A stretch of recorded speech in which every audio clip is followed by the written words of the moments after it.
Hey guys, welcome back to the channel. Our first story is titled, Entitled Cousin Demands I Fund Her Wedding. I Turned the Tables on Her. Until recently, I thought I had a pretty good relationship with my extended family. I've always been the responsible one, working hard and saving money, while some of my cousins, well, let's just say they had different priorities. Even so, I thought we all got along. We all understood the idea of family and had each other's backs when times got tough. My cousin, Gianna, 28, has always been the princess of the family. She's beautiful, charming when she wants to be, and has a knack for getting people to do what she wants. Growing up, she was always the center of attention at family gatherings, while I was more of a wallflower. Don't get me wrong, I love Gianna. We were close as kids. But as we got older, we drifted apart. She went off to college on our grandparents' dime, partied her way through a communications degree, and has been bouncing between jobs ever since. Meanwhile, I worked my way through school, got an accounting degree, and have been steadily building my career and savings. About 6 months ago, Gianna got engaged to her boyfriend of 2 years, Cooper. He seems like a nice enough guy, but he's as much of a free spirit as Gianna. They're both always talking about their dreams of traveling the world and starting a business together, but neither of them seems to have any concrete plans or savings to make it happen. Anyway, shortly after the engagement, Gianna called me out of the blue. We hadn't spoken in months, so I was surprised to hear from her. "Nora!" she squealed when I picked up. "I'm so glad I caught you. I have the most amazing news." "Hey, Gianna," I said, trying to match her enthusiasm. "What's up?" "Cooper and I set a date for the wedding. It's going to be next summer, and it's going to be absolutely magical. I can't wait for you to see what we have planned." I congratulated her and listened as she gushed about her ideas for the wedding. It sounded, well, extravagant is putting it mildly. A destination wedding at a luxury resort in the Bahamas. Designer dresses for her and all the bridesmaids. A 5-course gourmet meal for 200 guests. Fireworks. The list went on and on. "Wow, Gianna," I said when she finally paused for breath. "That sounds incredible, but isn't it going to be really expensive?" There was a moment of silence on the other end of the line. Then Gianna's voice came back, suddenly sounding a lot less bubbly. "Well, that's kind of why I'm calling," she said. "You see, Cooper and I, well, we don't exactly have the money for all this right now, but we know it'll all work out. We just need a little help to get started." My stomach dropped. I had a feeling I knew where this was going. "Gianna?" I said slowly. "What exactly are you asking?" She let out a little nervous laugh. "Well, I was thinking, you're doing so well with your job and all, and you've always been so good with money. I was hoping maybe you could, help us out a little." I took a deep breath. "How much is a little, Gianna?"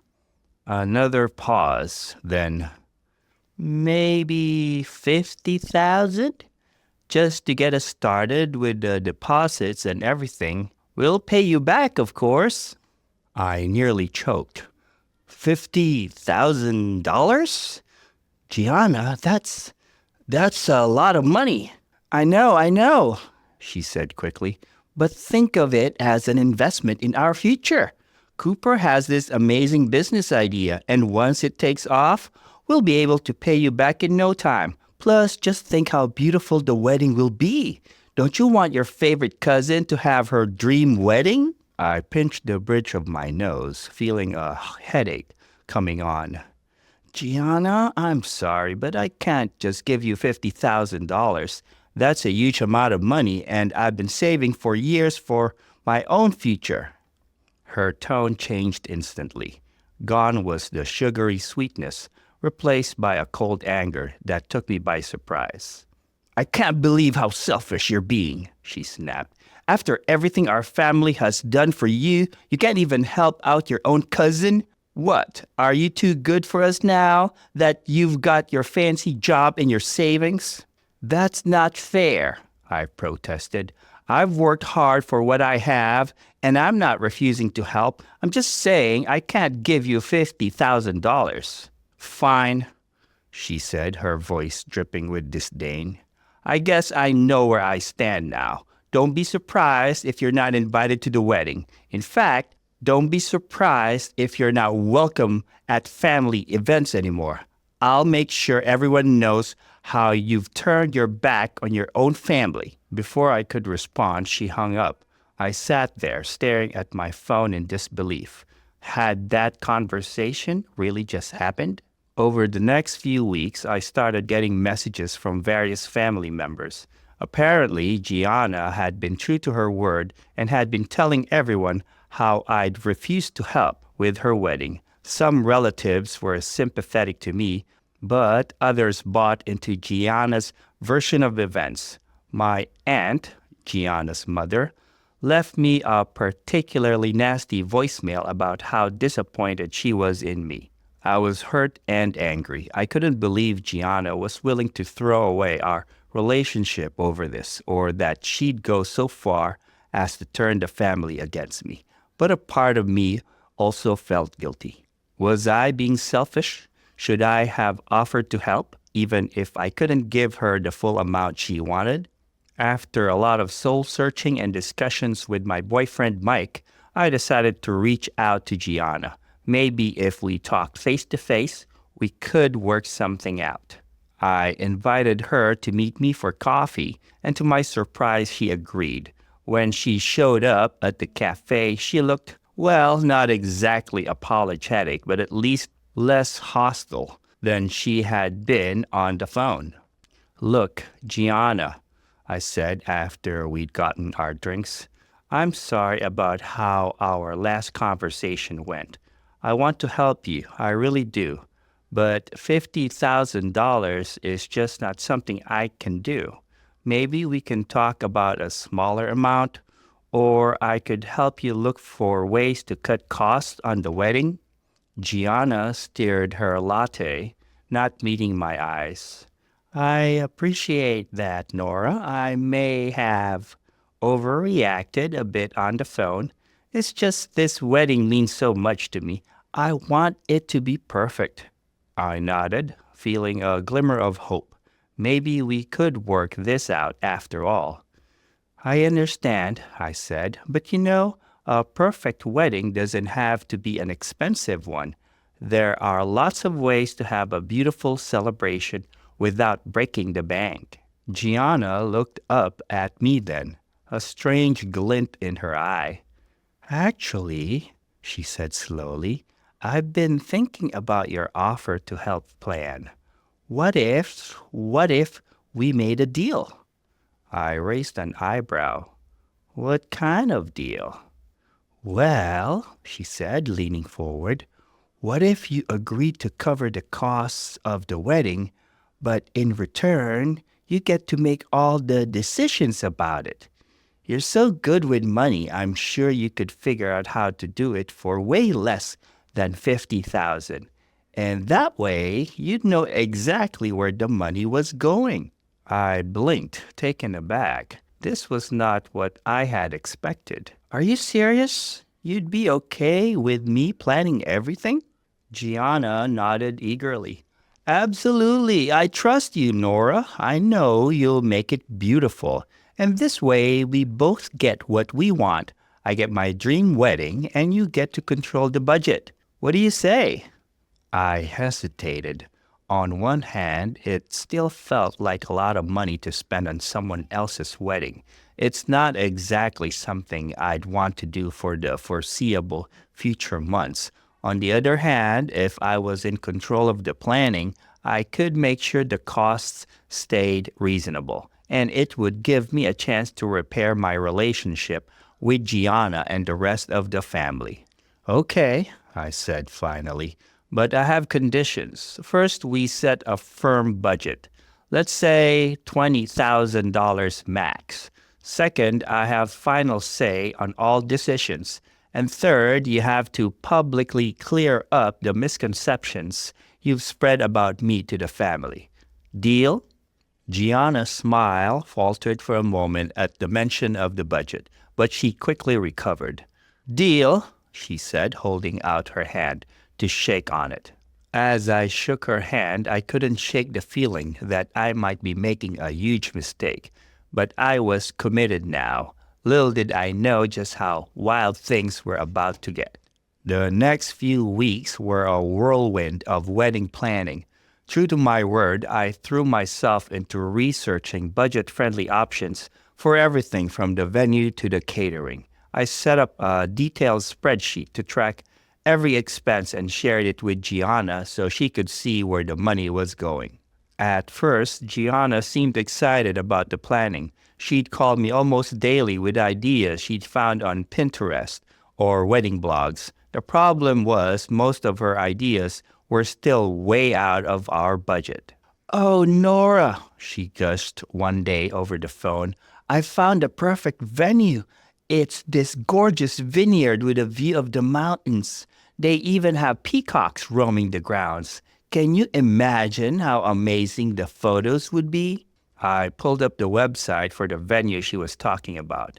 My eyes nearly bugged out of my head when I saw the price. "Gianna," I said carefully, "this place costs $15,000 just for the rental. That's 3/4 of our entire budget." "But it's so perfect," she whined. "Can't we just increase the budget a little?" I took a deep breath. "No, Gianna, we agreed on $20,000 and we're sticking to it. I've found a nice community center that we can rent for $500. It has a big hall for the reception and a pretty garden for the ceremony." There was a long silence on the other end of the line. When Gianna spoke again, her voice was cold. "A community center? Are you joking? This is my wedding, not a middle school dance." "It's a beautiful place," I insisted, "and it leaves us plenty of room in the budget for decorations to make it look however you want." Gianna hung up on me. I sighed, rubbing my temples. This was going to be harder than I thought. As the weeks went on, Gianna became increasingly difficult to deal with. She'd agree to my budget-friendly suggestions when we talked, but then I'd find out she's gone behind my back to book expensive services anyway. One day, I got a call from a florist asking me to confirm an order for $3,000 worth of exotic flowers. Another time, I discovered Gianna had put down a non-refundable deposit on a designer wedding dress that cost more than our entire catering budget. Each time, I had to be the bad guy and cancel these extravagant purchases. And each time, Gianna would throw a fit, accusing me of ruining her special day and threatening to tell the family I was being cruel to her. But I stood my ground. I reminded Gianna of our agreement and showed her how each of her expensive choices would impact the rest of the wedding plans. I tried to redirect her enthusiasm into more affordable options, like DIY decorations or choosing in-season local flowers instead of expensive imports. Some days, it felt like I was making progress.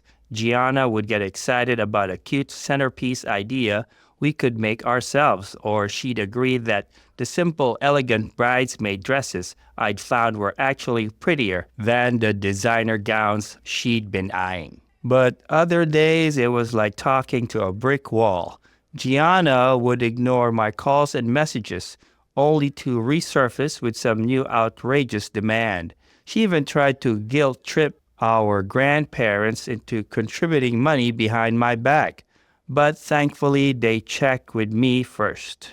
The final straw came about 2 months before the wedding. I'd managed to pull together a beautiful event On our $20,000 budget, we had a lovely venue, yes, the community center, but beautifully decorated, a delicious menu from a local caterer, a talented young photographer, and even a small but elegant cake from a renowned bakery. I was feeling pretty good about how everything had come together. Sure, it wasn't the over-the-top extravaganza Gianna had initially wanted, but it was going to be a beautiful, meaningful celebration that wouldn't start their marriage off in debt. Then I got a call from Cooper, Gianna's fiance. He sounded nervous. "Hey, Nora," he said. I'm not sure how to say this, but Gianna's kind of freaking out. She says the wedding is all wrong and she can't go through with it like this." My heart sank. "What do you mean all wrong? What's the problem?" Cooper sighed. "She says it's not the wedding she dreamed of. She keeps talking about how embarrassed she's going to be in front of her friends. She wants to cancel everything and start over." I felt like I'd been punched in the gut. "Cancel? Cooper, the wedding is in 2 months. We'd lose all our deposits. Not to mention, there's no way we could plan a whole new wedding in that time, especially not on our budget." I know, Cooper said, sounding miserable. "I've tried to talk to her, but she won't listen. She says if he can't have her dream wedding, she doesn't want to get married at all." I closed my eyes, trying to keep my composure. "Let me talk to her," I said. When I got to Gianna's apartment, I found her in tears on the couch, surrounded by bridal magazines and Pinterest printouts. When she saw me, her eyes flashed with anger. "Come to gloat," she spat. "Are you happy now that you've ruined my wedding?" I took a deep breath, reminding myself to stay calm. "Gianna, I haven't ruined anything. We've planned a beautiful wedding together. It might not be exactly what you originally pictured, but it's going to be a wonderful day." She shook her head violently. "No, it's not. It's going to be embarrassing. All my friends are expecting something amazing, and instead, they're going to show up to some tacky community center with homemade decorations. I'll be a laughingstock." Despite my best efforts to reason with Gianna, she remained adamant that the wedding was ruined. She stormed out of her apartment, leaving me and Cooper bewildered. Over the next few days, I tried repeatedly to contact Gianna, but she ignored all my calls and messages. Then I started receiving angry calls from family members. It seemed Gianna had embarked on a mission to expose me to the entire family. She told everyone that I had deliberately sabotaged her wedding out of jealousy, claiming that I had chosen the cheapest options possible to make her look bad. She even went as far as to create a dramatic post on social media, complete with tearful selfies, detailing how I had destroyed her dream wedding. At first, some family members bought into Gianna's story. My phone was flooded with accusatory messages, and I was uninvited from several family gatherings. It hurt to know that people I cared about could so easily believe the worst of me. However, as Gianna's campaign against me continued, cracks began to show in her story. Cooper, uncomfortable with the lies, started quietly telling people the truth. He shared screenshots of our budget discussions and the many compromises we had tried to make with Gianna. Our grandparents, who had always been fair-minded, asked to see the wedding plans and budget for themselves. When I showed them everything, including Gianna's attempts to overspend and go behind my back, they were appalled at her behavior. Slowly but surely, the tide of family opinion began to turn. People started to question Gianna's version of events, especially when they realized how much money and effort I had actually put into planning her wedding. The final straw came when Gianna's best friend, who had been helping with some of the wedding preparations, couldn't stay silent any longer. She made a public post defending me, detailing how hard I had worked to create a beautiful wedding on a budget and how Gianna had been unreasonable throughout the process. Faced with mounting evidence against her, Gianna's attempts to paint me as the villain backfired spectacularly. Family members who had initially criticized me now called to apologize. Many expressed shock at Gianna's behavior and praised me for my patience and generosity. Gianna, realizing that her plan had failed, retreated into isolation. She canceled the wedding, much to everyone's disappointment, especially Cooper's. He reached out to me a few weeks later, apologizing for not standing up to Gianna sooner and thanking me for everything I had tried to do. In the end, while I was sad that the wedding didn't happen, I felt vindicated.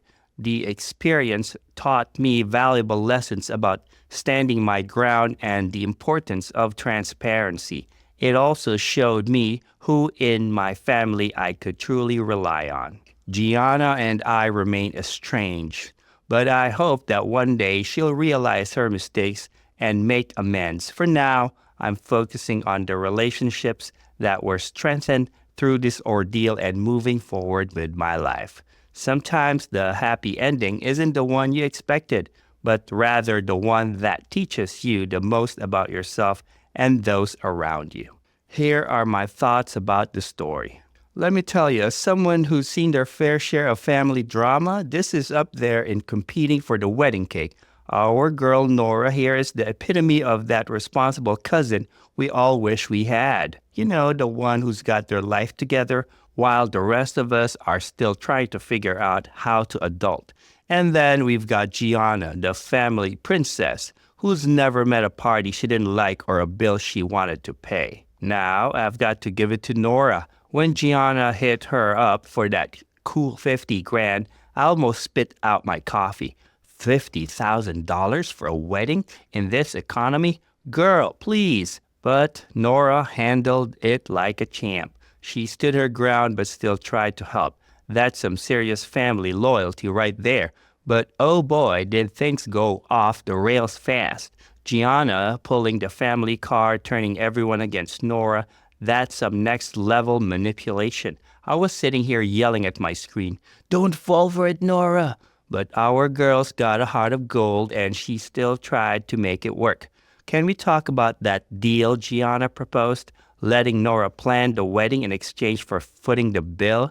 That's like asking Gordon Ramsay to cook your meal, but insisting he only use ingredients from a gas station.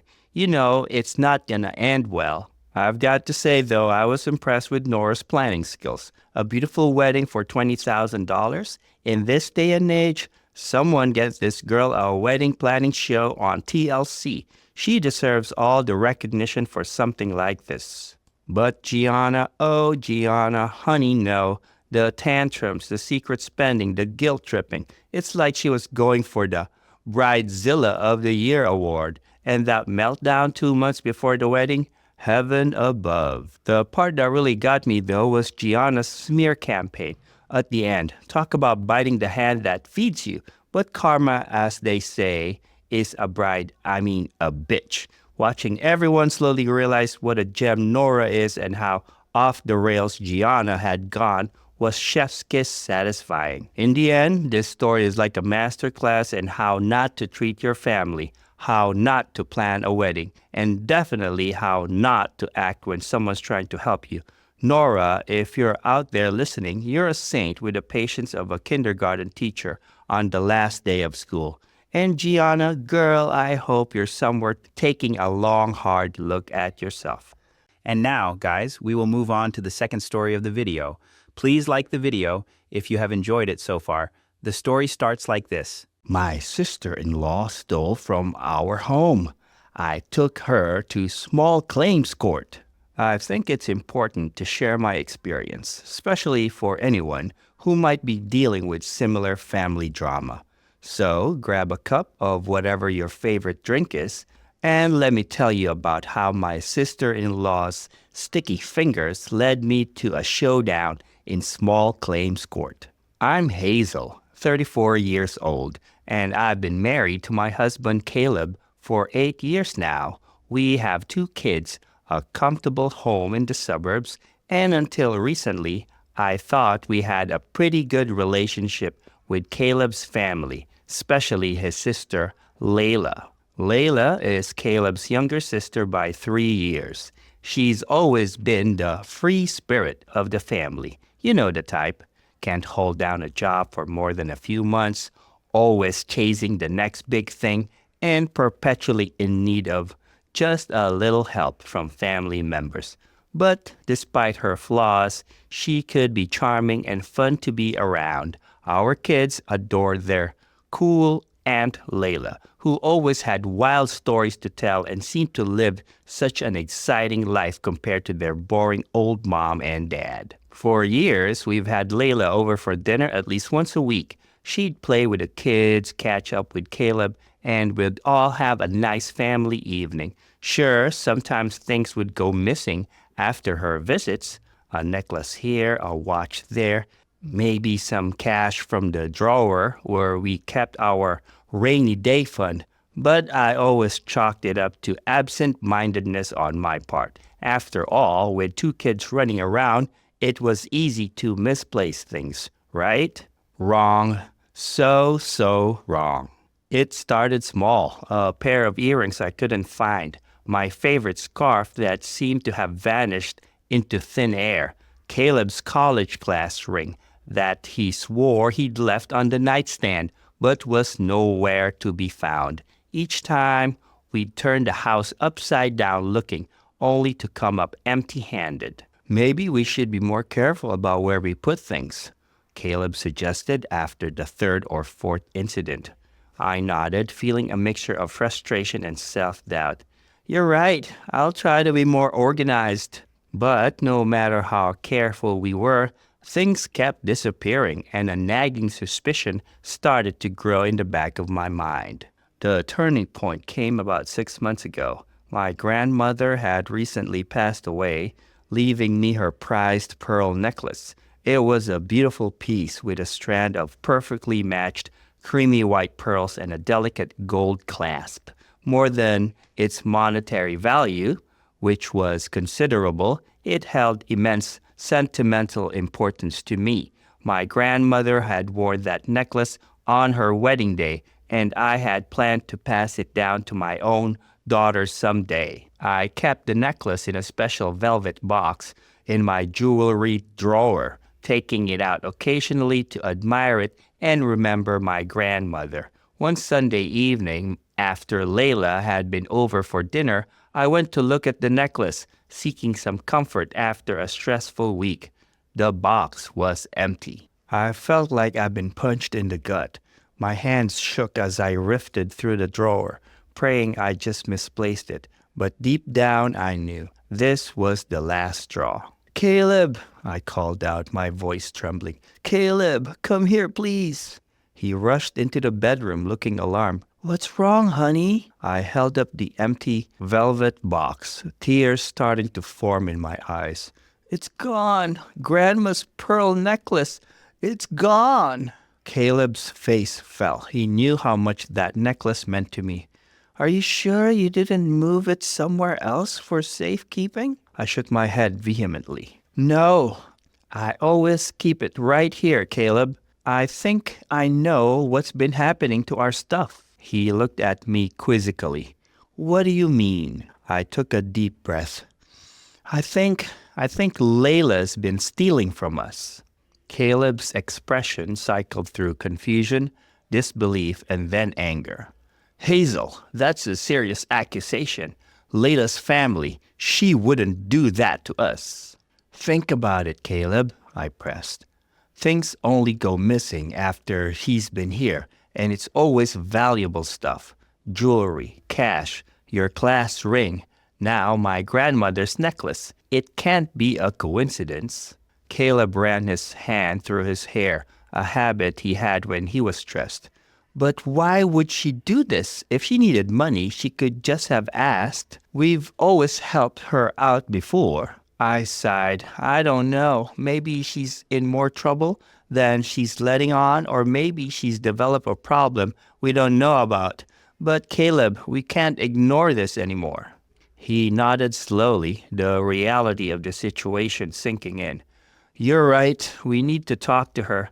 But let's not accuse her outright. Maybe there's an explanation we haven't thought of.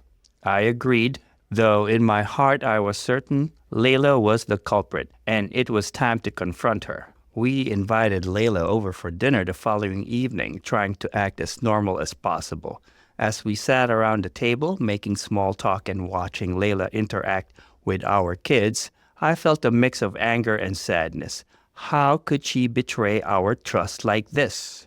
After dinner, when the kids had gone to play in their rooms, Caleb cleared his throat. Hey, Layla, we need to talk to you about something important. Layla looked up, her fork pausing halfway to her mouth. Oh, what's up? I decided to take the lead. Layla, we've noticed that over the past few months, several valuable items have gone missing from our home. It only seems to happen after you've been here for a visit. Layla's eyes widened and she put down her fork. What are you trying to say, Hazel? Caleb jumped in, his voice gentle. We're not accusing you of anything, sis. We just wanted to know if you've noticed anything unusual or if you might have accidentally picked something up thinking it was yours.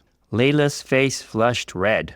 Are you seriously suggesting I've been stealing from you, my own family? Her voice rose in pitch, taking on an offended tone. I tried to keep my voice calm. Layla, we're just trying to understand what's happening.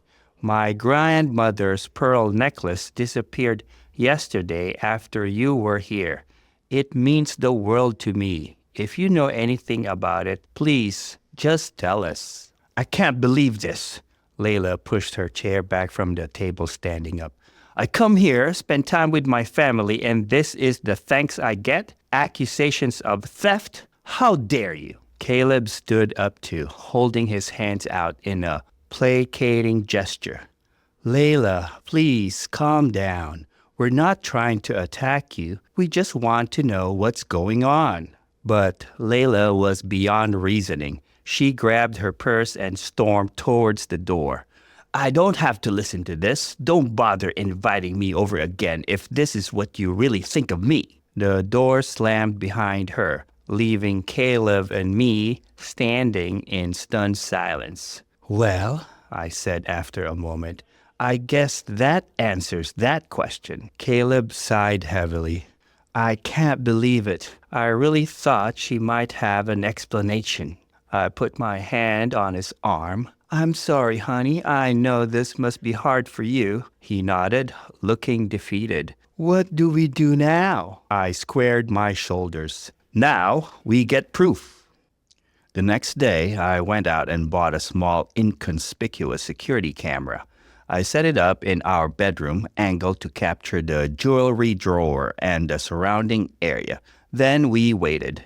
It took 2 weeks before Layla agreed to come over again. She acted like nothing had happened, cooing over the kids and chatting with Caleb about some family gossip. I played along all the while, acutely aware of the camera hidden in our bedroom. Sure enough, about an hour into her visit, Layla excused herself to use the bathroom. On her way back, she took a detour into our bedroom. My heart was pounding as I casually kept the conversation going in the living room, straining my ears for any sound from upstairs. Layla returned a few minutes later, looking completely normal. She stayed for another hour before heading home, giving us all hugs as if nothing was amiss. As soon as she was gone, I raced upstairs to check the camera footage. Caleb followed close behind, his face a mask of anxiety and hope. Hope that we were wrong, that there was some other explanation. But the video didn't lie. There, in crisp detail, was Layla riffling through my jewelry drawer. She pulled out a pair of diamond earrings Caleb had given me for our anniversary, slipping them into her pocket before carefully rearranging the drawer to look undisturbed. I felt sick to my stomach. Caleb watched the footage in silence, his face growing paler by the second. I can't believe it, he whispered. She really did it. She stole from us. I nodded, a mixture of vindication and sadness washing over me. What do you want to do? Caleb sat heavily on the bed, his head in his hands. I don't know. She's my sister, Hazel, but this is unforgivable. We spent the next few days debating our options. Should we confront Layla again? Go to the police? Tell the rest of the family? In the end, we decided to give Layla one last chance to come clean. We invited her over, sat her down, and showed her the video footage. The look on her face as she watched herself stealing on camera was a mixture of shock, shame, and defiance. Layla, I said, trying to keep my voice steady, we know you've been stealing from us. We have proof now. All we want is for you to return what you've taken and to never do this again. Can you do that? For a moment, I thought she might break down and apologize, but instead, Layla's face hardened. That video doesn't prove anything. You probably set this whole thing up to frame me. I'm leaving, and don't bother contacting me again. She stormed out, leaving Caleb and me in shock once again. I can't believe she's still denying it, Caleb said, his voice hollow. I took a deep breath. Caleb, I think it's time we take this to the next level. We need to go to small claims court. He looked at me, surprised. Are you sure? That's a big step. Once we do that, there's no going back. I nodded firmly. I'm sure. She's stolen thousands of dollars worth of items from us, including irreplaceable family heirlooms. We gave her every chance to make this right. Now it's time to let the law handle it. Caleb was quiet for a long moment before finally nodding. You're right. Let's do it. The next few weeks were a whirlwind of activity. We cataloged everything we could remember Layla stealing, gathered what evidence we had, including the video footage, and filed our claim in small claims court.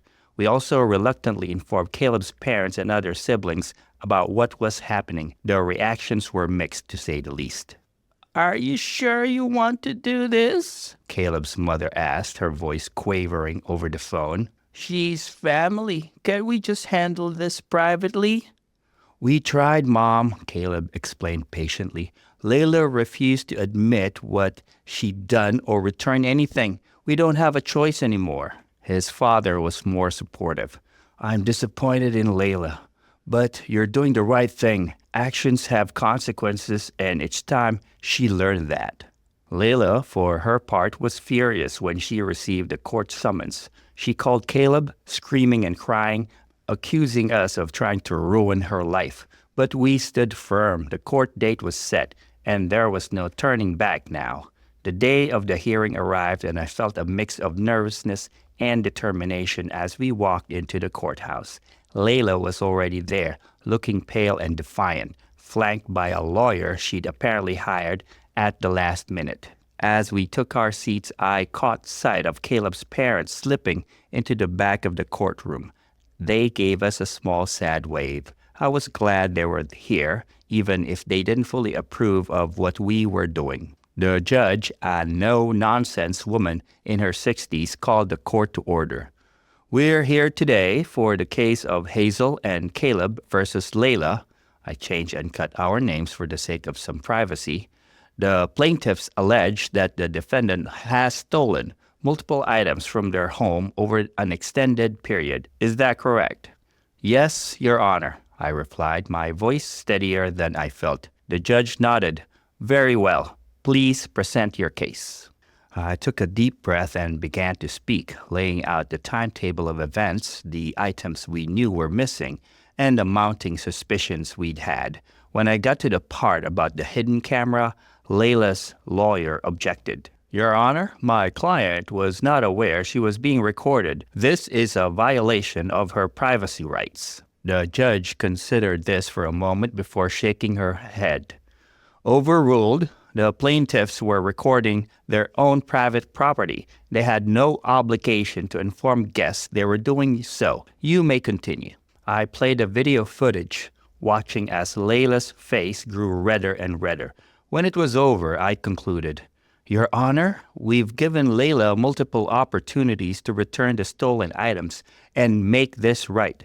She has refused every time. We're asking for the return of all stolen property or compensation for its value, as well as damages for the emotional distress this has caused our family." The judge nodded, then turned to Layla. "Miss Johnson, what do you have to say in your defense?" Layla stood, her lawyer whispering furiously in her ear. She ignored him. "Your Honor, I don't know what to say. I never meant for things to go this far. I needed the money. I've been struggling and I didn't know how to ask for help." I felt a pang of sympathy, quickly overshadowed by anger. "We would have helped her if she just asked." Layla continued, her voice breaking.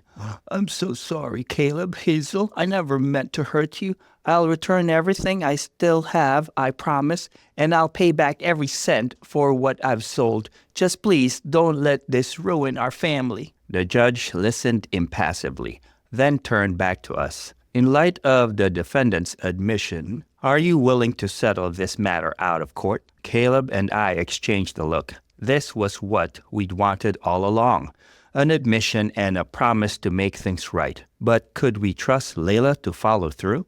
After a moment's hesitation, I spoke up.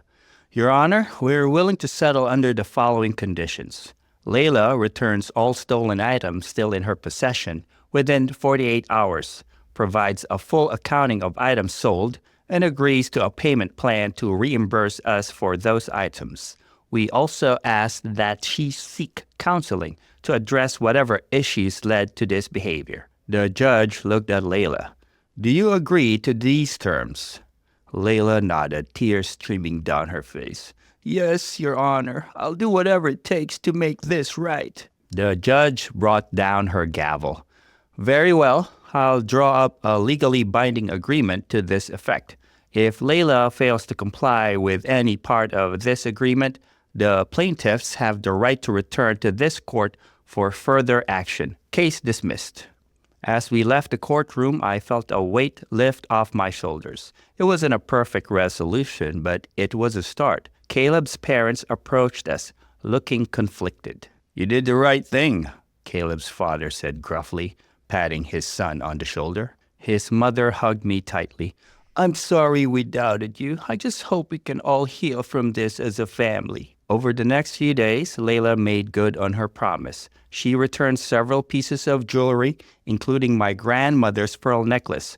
For the items she'd sold, she provided receipts and began making payments to reimburse us. She also started seeing a therapist, taking the first steps towards addressing the underlying issues that had led to her behavior. It's been 6 months since that day in court, and things are, well, they're different. Our relationship with Layla is strained, but slowly improving. She's been making steady payments and seems genuinely committed to changing her life. Caleb and I are cautiously optimistic, but it will take time to rebuild the trust she shattered. The rest of Caleb's family has come around, realizing that our actions, while difficult, were necessary. In fact, our stand against Layla's behavior seems to have set a new precedent within the family. There's a new awareness that love doesn't mean enabling harmful behavior, and that sometimes tough love is the kindest thing you can do for someone. As for Caleb and I, this experience has brought us closer together. We've had to navigate some tough conversations and make difficult decisions, but we've done it as a team. Our home feels safer now, and we're more vigilant about setting boundaries and standing up for ourselves. Last week, we had a family dinner, the first one since the court case, where everyone, including Layla, was present. As I looked around the table, seeing the tentative smiles and hearing the cautious laughter, I felt a glimmer of hope. We are not fully healed yet, but we're on our way. And my grandmother's pearl necklace, it's back where it belongs, safely tucked away in its velvet box. But now when I look at it, I see more than just a family heirloom. I see a reminder of the importance of trust, the strength of family bonds, and the power of standing up for what's right, even when it's hard. So there you have it, folks. My sister-in-law stole from our home. We took her to small claims court, and in the end, justice was served. It wasn't easy and it wasn't pretty, but it was necessary. If you ever find yourself in a similar situation, remember, it's okay to set boundaries, even with family. Sometimes it's the only way to preserve the relationships that truly matter. Here are my thoughts about the story. First off, can we talk about Hazel's patience? I mean, if I noticed my stuff going missing every time a certain someone visited, I'd probably lose it after the second or third time. But Hazel, she gave Layla the benefit of the doubt for months. That's some saint-level restraint right there. I was winding up to start yelling at my screen, "Check the security cameras already." And Caleb, poor Caleb, stuck between his wife and his sister. Talk about being caught between a rock and a hard place. I think a good portion of us have siblings, and I can't imagine how gut-wrenching it must have been for him to face the reality that his own sister was stealing from his family. That moment when they watched the security footage together, I felt that in my soul, folks. Now, let's talk about Layla for a second. I know we're all probably thinking, what a piece of work. But hear me out. Don't get me wrong. What she did was absolutely inexcusable. But there's always more to the story, isn't there? When she finally broke down in court and admitted she was struggling, I couldn't help but feel a twinge of sympathy. It doesn't justify her actions, not by a long shot, but it does make you wonder what was really going on in her life. But here's what really got me about this story: the way Hazel and Caleb handled it. They didn't just blow up and cut Layla out of their lives, which, let's be honest, would have been totally understandable, especially when Hazel mentioned that pearl necklace. Instead, they tried to address the issue head on, gave her multiple chances to come clean, and even when they took her to court, they were still open to working things out. That's some serious emotional maturity right there. And can we give a round of applause for small claims court?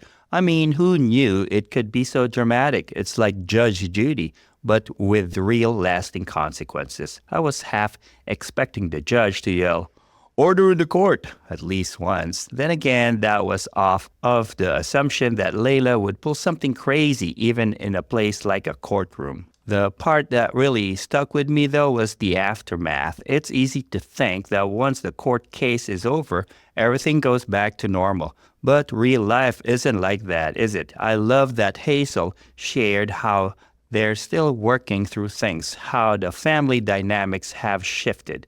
It's a reminder that these kinds of conflicts don't just get resolved in an hour-long TV episode. You know what this story reminded me of? It's like when you're a kid and you catch your sibling stealing from your piggy bank, except instead of a piggy bank, it's valuable jewelry. And instead of being kids, you're all adults who should know better. It's the same feeling of betrayal and disbelief, but amplified by about 1,000. Because really, Layla? You guys aren't kids anymore, obviously. I've got to say, the way Hazel and Caleb handled this whole situation is pretty inspiring. They stood their ground, protected their family, but still left room for forgiveness and healing. It's a delicate balance, and they nailed it. Anyways, guys, I hope you enjoyed the video. Please like and subscribe, and I'll see you again tomorrow.